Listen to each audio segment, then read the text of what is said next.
Assalamualaikum wala quwwata illa billah, amma ba'd. Qala Allahu ta'ala ar-Rahmanir Rahim, ala bidzikri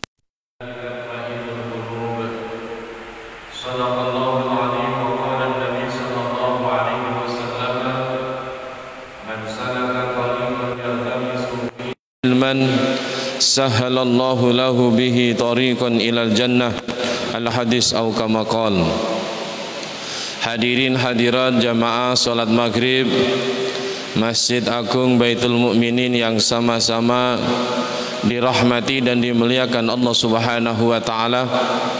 Marilah pada malam hari ini kita bersama-sama mengawali pertemuan kita, pengajian kita, kitab Riyadhus Shalihin malam hari ini dengan bersama-sama kita membaca suratul Fatihah dengan harapan mudah-mudahan hadir kita di tempat yang mulia ini kita niati nawaitul i'tikaf sunnatan lillahi ta'ala. Hadir di majlis ilmu, majlis zikir ini betul-betul hadir yang membawa manfaat, barakah, maslahah fi dini wa dunya wal akhirah. Ala hadhihi niyyah wa kulli niyatin shalihah bi syafaati Rasulillah sallallahu alaihi wasallam. Al-Fatihah. A'udzu billahi minasyaitonir rajim. Bismillahirrahmanirrahim. Iyyaka na'budu wa iyyaka nasta'in. Shiratal mustaqim, shiratal ladzina an'amta 'alaihim. Qala al-mu'allifu rahimahullahu ta'ala wa nafa'na bi'ulumihi wa bi'ulumina fid dharaini amin. Para jamaah sekalian yang dirahmati dan dimuliakan Allah Subhanahu wa taala. Sedikit kami mengulas pengajian kita pada Selasa pekan yang lalu sampai pada satu hadis yang ke-41 diriwayatkan dari sahabat Abi Abdillah Khabbab bin Aras. Beliau ini berkebangsaan dua atau berkabilah dua. Yang pertama yaitu beliau ini seorang budak yang kemudian diambil oleh Al-Auza'i, Ibnu Amir Al-Auza'i. Melihat bakat daripada Abdullah bin Khabbab Al-Arat ini punya kecerdasan, punya potensi, kemudian dikursuskan di salah satu tukang pandai besi. Di situ dia dibelajari bagaimana membuat pedang, bagaimana membuat baju dari besi, perisai dan peralatan perang lainnya. Ketika beliau Abdullah Khabbab Al-Aras ini mendengar dakwah Rasulullah Muhammad sallallahu alaihi wasallam, tanpa berpikir panjang langsung mengucap dua kalimat syahadat, asyhadu an la ilaha illallah wa asyhadu anna Muhammadar Rasulullah. Maka resmilah Khabbab ini menjadi seorang muslim, seorang mukmin. Lama kelamaan keislamannya ini, keimanannya ini diketahui oleh maulanya, oleh tuannya, yaitu Al-Auza'i, yang ini kemudian membuat marah, sehingga Al-Auza'i ini memanggil teman-temannya, ayo kita cari Khabbab ini. Dia telah dengan sembunyi-sembunyi ikut bersama Muhammad, iman kepada Tuhannya Muhammad dan berikrar syahadat. Berarti dia sudah tidak ikut dengan kita dan agama nenek moyang kita. Ayo kita cari sampai ketemu dan kita siksa. Nah, itulah keadaan orang-orang pertama, was-sabiqunal awwaluna minal muhajirin wal ansar. Disebutkan dalam sejarah banyak sekali sahabat-sahabat Rasulullah yang mula-mula memeluk agama Islam, tidak sedikit yang menerima siksaan daripada orang-orang kafir Quraisy. Mereka dengan seenaknya kemudian menyiksa orang-orang yang ikut Rasulullah Muhammad sallallahu alaihi wasallam. Tersebutlah Khabbab ini kemudian dicari dan ketemu. Akhirnya dipegang dilucuti bajunya, tinggal celananya saja, kemudian punggungnya didekatkan dengan tungku daripada untuk memanaskan besi dan lain sebagainya. Masya Allah, ya, dipanaskan punggungnya tambah selai kain pun. Siksaan-siksaan itu didapati setiap hari. Dijanji oleh Al-Auza'i, kalau kamu tidak meninggalkan agamanya Muhammad, kamu akan mendapatkan siksaan yang lebih berat dari ini. Akhirnya betul, di antara 6 orang yang mula-mula masuk Islam ikut Rasulullah Muhammad sallallahu alaihi wasallam mendapatkan siksaan demi siksaan, sampai suatu ketika Khabbab ini sowan kepada Nabi Muhammad sallallahu alaihi wasallam. Beliau cari kemana-mana, ternyata Kanjeng Nabi Muhammad Hadratul Rasul sedang, yaitu habis menaikkan sholat duhur. Kemudian beliau beristirahat di dekatnya Ka'bah atau di sampingnya Ka'bah. Mendapati Rasulullah yang ada di situ, kemudian Khabbab menyampaikan, mengadu madul kepada Rasulullah, di mana siksaan-siksaan yang dia dapat dari kafir Quraisy atas perlakuan orang-orang yang masuk Islam. Ini membuat Khabbab ini ingin mengadu kepada Rasulullah. Fakulna ala tastangsiru lana, ala tad'u lana. Kemudian Nabi mendapatkan aduan, ya Rasul, panjenengan tentu mendengar dan melihat bagaimana siksaan-siksaan yang bertubi-tubi dilakukan oleh kafir Quraisy kepada sahabat-sahabat kami, pada teman-teman kami yang iman ikut dengan engkau ya Rasul. Kemudian Rasulullah menjawab, faqala qad kana man qablakum yukhadur rajulu fayuzfaru lahu fil ardi. Khabbab, belum seberapa siksaan yang engkau dapatkan berikut teman-teman kamu yang masuk Islam, iman kepada Allah. Bagaimana diceritakan orang-orang sebelum kamu, di antara siksaan-siksaan yang didapatkan oleh orang-orang dulu dengan resiko mempertahankan keimanan. Ada satu orang yang mempertahankan keimanan, oleh raja zalimnya ia gali parit, sehingga ini termasuk asbabun nuzulnya surat Al-Buruj, di mana ada ashabul ukhdud, kurang lebih 20.000 orang yang ketika itu secara bersama-sama oleh raja yang zalim, kemudian digalilah sebuah parit dan dinyalakan api yang menyala-nyala. 20.000 orang menjadi syuhada, masuk ke dalam parit yang penuh dengan api yang menyala-nyala dan wafat semuanya sebagai syuhada. Sampai seperti itu resikonya. Ada lagi yang kemudian ada seorang yang mempertahankan keimanan, oleh raja yang zalim itu digergaji mulai kepalanya sampai ujung kakinya, terbelahlah tubuhnya menjadi 2 bagian. Ada lagi macam siksaan, ia kemudian dibuatkan sisir dari baja, kemudian sisir itu ditancapkan di punggungnya, kemudian dimasukkan inci demi inci, dijanji kalau kamu tidak meninggalkan iman kepada Allah, kamu akan mendapatkan siksaan yang sangat pedih. Khabbab terdiam mendengarkan cerita dari Rasulullah. Kemudian Nabi melanjutkan dawuhnya, wallahi la yutimmannallahu hadzal amra. Wahai Khabbab, yakinlah demi Allah, Allah akan memenangkan kita, Allah akan memberikan keberhasilan kita, Allah akan memberikan kemenangan kepada orang-orang yang iman, yang Islam kepada Allah Subhanahu wa taala. Hatta yasira raqibu min Sana'a ila hadratul maut. Islam ini akan syiar mulai daratan Sana'a. Di Sana'a ini ada di Suriah, ya, di Damaskus, ila hadrat maut, sampai ke tanah Hadramaut yang ada di tanah Yaman. la yakhafu illallah, yang mereka nanti semuanya tertancap dalam hatinya, tidak sedikit pun terjangkit rasa susah, khawatir ataupun takut kecuali hanya kepada Allah Subhanahu wa taala. Wadhibu ala ghanami, sehingga digambarkan ya, ketakutan itu seperti halnya kambing takut akan diterkam serigala. Jadi ketakutan itu melebihi daripada takutnya kambing mau diterkam serigala, akan gambaran takutnya hanya kepada Allah. Walakinnakum tastajilu, akan tapi engkau ini selalu tergesa-gesa. Maksudnya apa? Disuruh sabar. Disuruh sabar.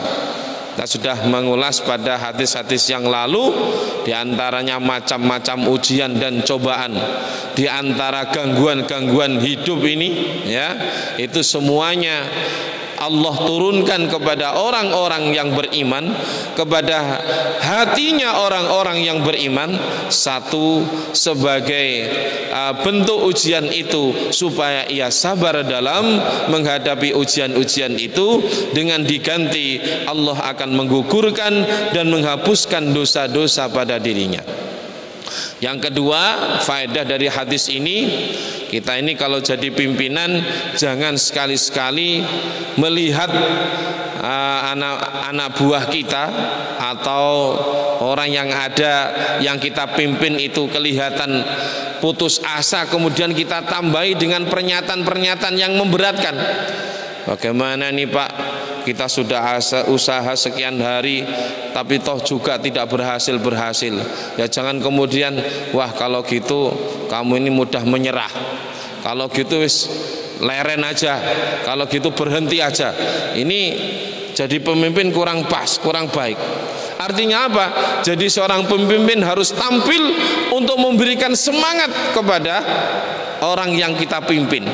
Ini sebagaimana digambarkan, dicontohkan oleh Rasulullah Muhammad sallallahu alaihi wasallam. Bukan Rasulullah tidak tahu, bukan Rasulullah tidak mendengar dan melihat bagaimana sahabat-sahabat yang ketika itu mendapatkan siksaan-siksaan, bahkan ancaman-ancaman yang dilancarkan oleh kaum-kaum kafir Quraisy. Rasulullah sangat tahu, tapi disuruh sabar. Itu semuanya ya atas kehendak Allah Subhanahu wa taala. Ada cerita sedikit ketika perang Ahzab atau perang Khandaq, yang ketika itu Rasulullah Shallallahu alaihi wasallam dengan 3.000 pasukan di Madinah menghadapi 10.000 tentara kafir Quraisy. Kemudian atas usul Salman Al-Farisi, Rasulullah diutus membuat parit, ya, membuat jublang, yang jublang ini mengelilingi kota Madinah. Atas usul daripada Salman Al-Farisi, maka dibuatlah parit itu mengelilingi kota Madinah. Sampailah pada satu parit atau satu juglang itu, satu kubangan, di situ ada bongkahan batu besar. Mereka bergiliran untuk menyingkirkan batu besar itu dengan jalan dipukul, dikepruk, gak obah blas, ya, nanti bendal seperti itu. Sehingga apa? Para sahabat kemudian madul kepada Rasulullah, fasakauna ila Rasulillah sallallahu alaihi wasallam. Nabi, atas usul Salman Al-Farisi, kota Madinah sudah dikelilingi parit semua. Tinggal satu Nabi, di situ ada batu yang sangat besar, yang kami dari sahabat satu persatu ingin menyingkirkan batu itu, tidak juga satu pun berhasil. Mulai dari Abu Bakar, Sayyidina Umar, Sayyidina Utsman, Sayyidina Ali, dan Khalid bin Walid, ya, Amr bin As, Ibnu Abbas dan sebagainya, semuanya juga tidak berhasil menyingkirkan batu itu. Sehingga mendapati situasi yang demikian, ya, para sahabat madul kepada Rasulullah, faja'a Rasulullah, kemudian Rasulullah mendatangi parit yang di situ ada batu besar. Kalau batu besar ini tidak dihancurkan, maka akan menjadi jembatan untuk masuk kota Madinah. Nah, digunakan untuk musuh daripada orang kafir Quraisy. Fa akhadhal mihwah, maka Rasulullah mengambil kapak atau pecok itu ya, dengan mengucap bismillah. Fadaraba fakusira sulusil hajar, dengan nama Allah. Kemudian Rasulullah memukulkan kapak itu ke batu besar, maka batu besar itu terbelah menjadi 3 bagian. Rasulullah mengucapkan setelah berhasil memecah batu besar menjadi 3 bagian, Allahu Akbar, Allahu Akbar, Allahu Akbar, utitu mafatihas Syam.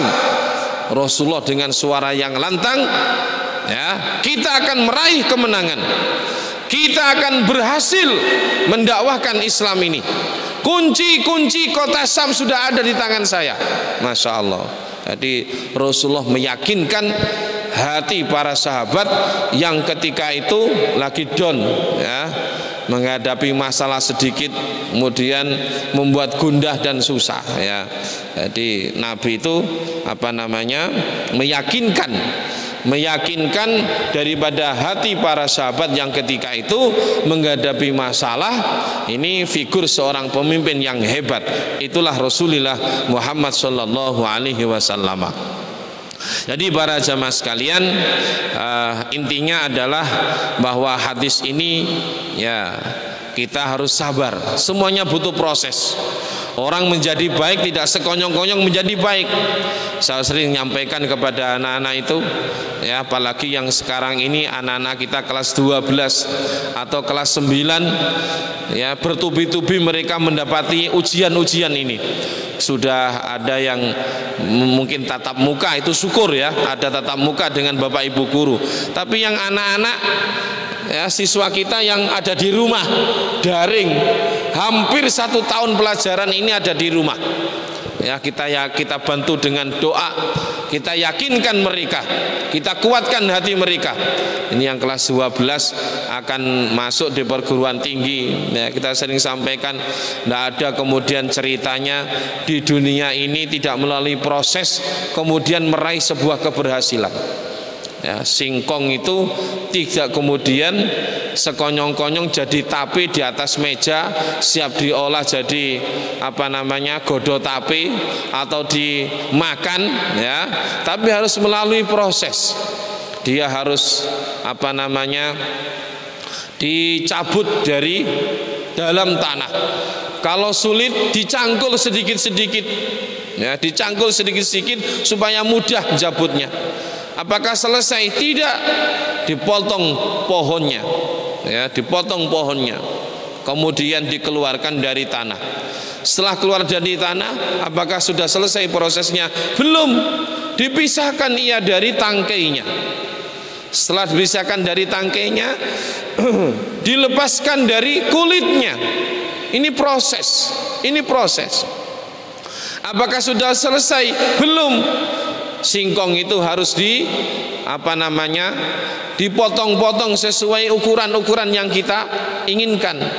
Apakah sudah selesai? Belum. Ia harus menghadapi panasnya api, ya, 100 derajat Celcius untuk bisa mateng. Apakah sudah selesai? Belum. Ia harus ditiriskan dulu. Setelah ditiriskan, kemudian dirageni, kemudian mondok dhisik minimal 3 hari 3 malam, baru kemudian singkong itu bisa berubah menjadi tape.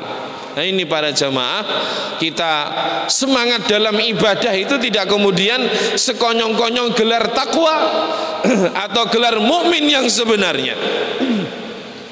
Ya, kalau dalam bahasa Al-Qur'an itu innalil muttaqina mafaza, karena yang akan kita raih itu adalah derajat yang tinggi di hadapan Allah Subhanahu wa taala. Maka kita berlomba-lomba untuk meraih kebaikan itu.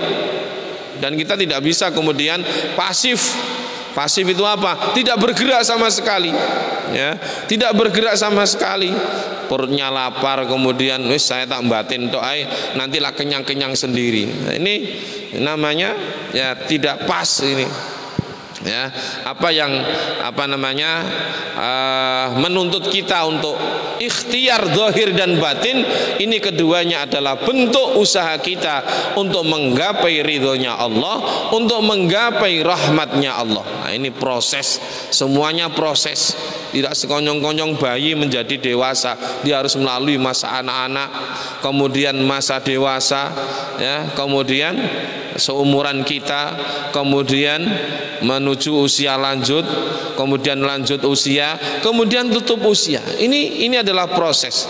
Wa tilkal ayyamu nudawiluha bainan nas. Allah memperjalankan gonta-gantinya hari ini, ya. Kemudian apa yang ada di dunia ini kan hakikatnya silih berganti. Ad-daru, ya. Jadi ad-dunya itu daruman liman darolah. Dunia ini adalah rumahnya orang yang tidak punya rumah. Maksudnya apa? Rumah yang kita huni sekarang ini, ya, sampai batas waktu. Dalam bahasa hadis kemarin apa? Ila ajalim musamma. Ketika sudah kita menemui garis finish kehidupan kita, maka rumah yang kita singgahi sekarang suatu saat akan disinggahi oleh anak-anak kita. Terkecuali harta kita pun, harta warisan kita pun suatu saat pun akan berpindah tangan, berpindah status menjadi milik anak-anak kita atau orang lain yang berhak. Inilah hakikat kehidupan dunia. Maka yang hakiki kehidupan ini adalah amal perbuatan kita lah yang nanti dapat mempunyai peran yang besar menjamin keselamatan kita, hidup kita nanti di akhirat. Para jamaah sekalian yang dirahmati dan dimuliakan Allah Subhanahu wa taala. Kita lanjutkan pada hadis yang berikutnya, hadis yang ke-18 atau hadis yang ke-42. Wa an Ibnu Mas'ud radhiyallahu an qala lamma kana yaumu Hunainin asara Rasulullah sallallahu alaihi wasallam nasan fil kismati Fatiha al-Aqra. Hadis ini diriwayatkan dari sahabat Ibnu Mas'ud. Jadi sahabat Ibnu Mas'ud ini sahabat yang memang menjadi khadimu Rasulullah sallallahu alaihi wasallam. Beliau adalah pelayan daripada Rasulullah Muhammad sallallahu alaihi wasallam. Suatu ketika beliau bercerita ketika perang Hunain, ya, di perang Hunain. Jadi perang Hunain itu terjadi pada tanggal 2 Syawal, ya. Jadi Fathu Mekah.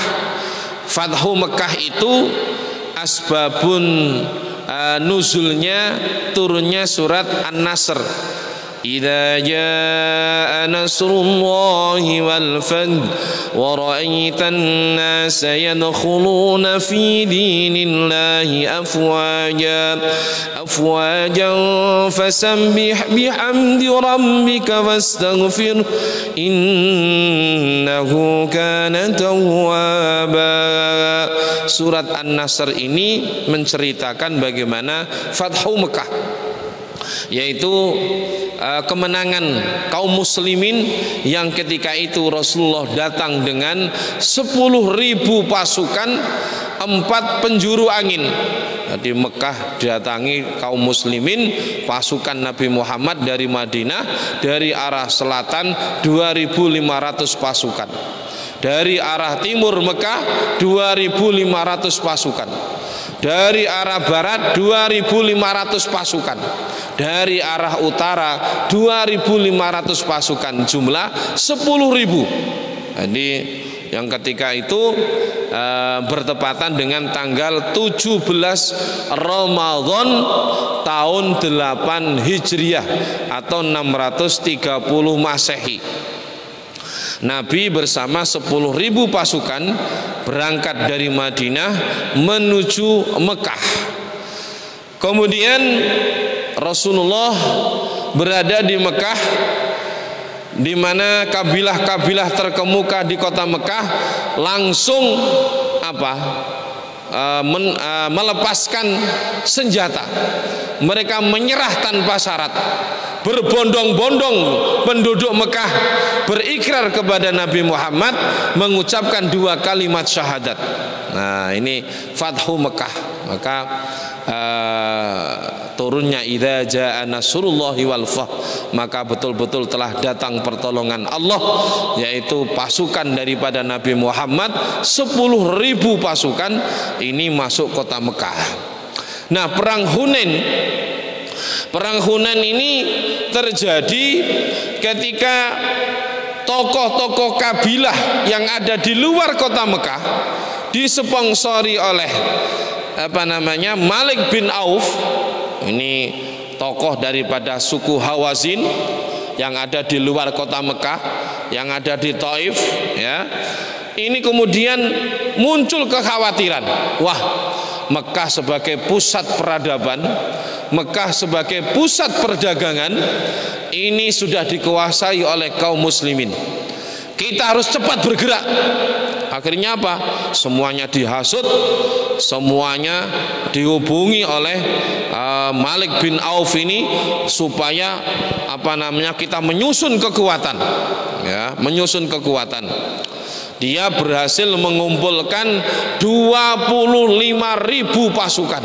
Masya Allah. Jadi ini tengah-tengah puasa ini ya, 17 Ramadan itu Fathu Mekah, kemudian tanggal 1 Syawal Idul Fitri, hari kedua Syawal perang. Masya Allah, ini ujian ya. Jadi enak-enak riayan hari kedua Syawal mereka ada panggilan perang. Masya Allah. Tapi karena ya kaum muslimin Madinah yang dibawa oleh Nabi Muhammad Shallallahu Alaihi Wasallam ini orang-orang yang sudah terbukti keampuhan kekuatan keimanannya, betapapun panggilan itu tidak pandang waktu, malam, pagi, siang, sore ada panggilan perang, langsung berangkat perang, ya. Dan Nabi musyawarah, perangnya jangan di sini, perangnya jauh dari Mekah aja. Di mana ya Rasul? Di Hunain. Hunain itu sebuah lembah yang dari kota Mekah jaraknya 20 km atau 30 km. Disitulah tempat perangnya daripada antara kaum muslimin 12.000 pasukan. Jadi Nabi mendapatkan tambahan orang-orang yang baru masuk Islam dari Mekah ikut pasukan Rasulullah sebanyak 2.000, maka ditambah pasukan 10.000 menjadi 12.000 pasukan kaum muslimin yang ketika itu menempuh perjalanan kurang lebih 3 hari untuk mencapai lembah Hunain tadi.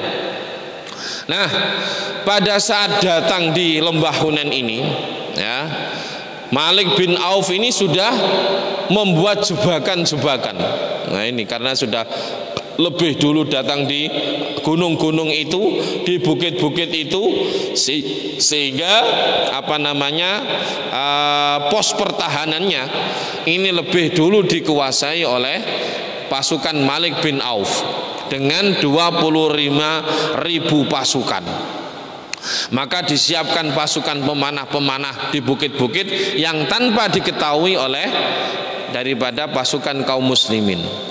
Maka ketika datang di Hunain itu, jadi saat fajar masih gelap, langsung dihujani panah oleh Malik bin Auf dan 25.000 pasukan tadi. Sehingga apa? Barisan kaum muslimin ini kocar-kacir. Ini kocar-kacir.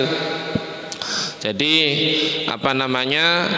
kaum muslimin itu nun sewu pada saat itu kepedean. Jadi kepedean itu juga tidak baik ya. Karena apa? Berbagai perang yang diikuti oleh kaum muslimin dengan jumlah sedikit itu bisa mengalahkan tentara kaum Quraisy yang jumlahnya ribuan. Perang Badar kita jumlahnya 313, bisa mengalahkan 1.500 pasukan kafir Quraisy. Perang Uhud pun begitu, jumlah musuh lebih banyak, kita bisa mengalahkan, betapapun awalnya kita terancam kalah. Kemudian perang Khandaq dengan 3.000 pasukan bisa mengalahkan 10.000 pasukan. Ini kemudian membuat agak sombong ya, ini ujian dari Allah ya. Beberapa pasukan kaum muslimin ini kepedean terlalu tinggi. Alah ya Rasul, kita dengan pasukan sedikit aja bisa mengalahkan ribuan pasukan musuh. Apalagi kita jumlahnya 12.000. Nah, enteng lah ya. Akhirnya apa? Kepedean. Udah pedean. Jenenge wong kepedean, lengah. Lengah. Jadi betul-betul lengah ketika itu. Jadi cerita daripada perang Hunain ini ya, asbabul nuzul daripada turunnya surat At-Taubah ayat 25 sampai 26. Jadi ketika kaum muslimin ketika itu terjangkit penyakit sombong, kepedean terlalu tinggi, akhirnya apa? Kocar-kacir diserang oleh pasukannya Malik bin Auf. Dari 12.000 itu tidak sedikit mereka yang lari. Jadi yang imannya masih lemah-lemah itu lari. Melihat serangan mendadak itu tidak siap. Akhirnya apa? Lari menyelamatkan diri. Termasuk Khalid bin Walid yang paling depan pun kena panah. Jadi pinggangnya itu kena panah. Ya, sehingga sempat jatuh. Kemudian Rasulullah memanggil pamannya yaitu Ibnu Abbas, ya, sahabat Ibnu Abbas. Kemudian yang suaranya lantang, hei orang-orang yang mau meninggalkan pasukan kita, ingatlah kalian pernah disumpah, pernah bersumpah beriman kepada Allah dan manut dawuhnya Rasulullah, kembalilah ke sini, kembalilah. Jadi dari teriakan daripada sahabat Ibnu Abbas ini ya, mereka pun manut, banyak yang kembali dengan pasukan-pasukan yang seadanya itu. Rasulullah doa kepada Allah, ya Allah, menangkanlah peperangan ini ya, karena ini memang ujian keimanan, keteguhan keimanan. Ya, minta maaf kepada Allah. Ya, ternyata di antara pasukan-pasukan Nabi Muhammad itu ada yang terjangkit penyakit sombong tadi atau kepedean tadi. Tapi akhirnya kemudian perang Hunain ini dimenangkan oleh kaum muslimin.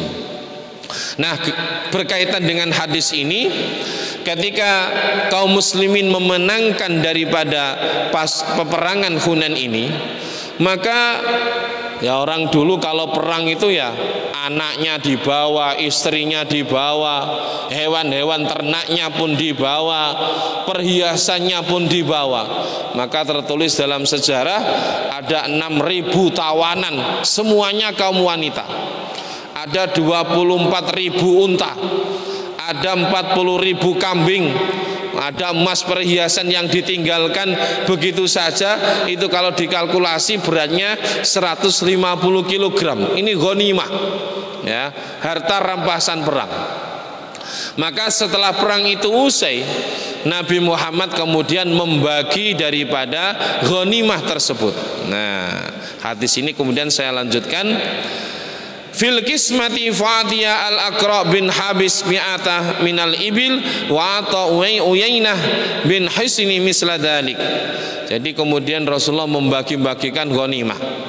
Di antaranya tokoh-tokoh daripada kafir Quraisy yang kemudian masuk Islam, di antaranya Aqra bin Habis mendapatkan 100 unta. Kemudian Uyainah bin Hisin mendapatkan 100 unta.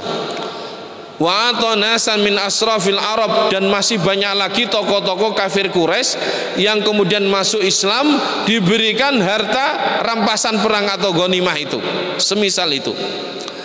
Faqala rajulun, maka di antara kaum Ansor ya, orang Madinah kemudian mengatakan begini, wallahi inna hadhihi qismatun ma udila fiha, demi Allah Nabi ini telah tidak adil terhadap pembagian harta ghanimah ini. Wa ma urida fiha wajha Allah, saya ingin pembagian ini atas dasar pembagian aturan Allah. Fakultu wallahi la ukhbiranna Rasulullah sallallahu alaihi wasallam. Nah, pernyataan seseorang ini kemudian didengar oleh Ibnu Mas'ud.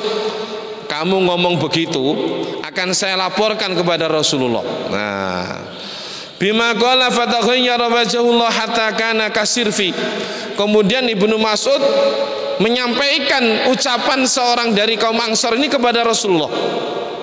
Kemudian Rasulullah marah, wajahnya berubah menjadi merah.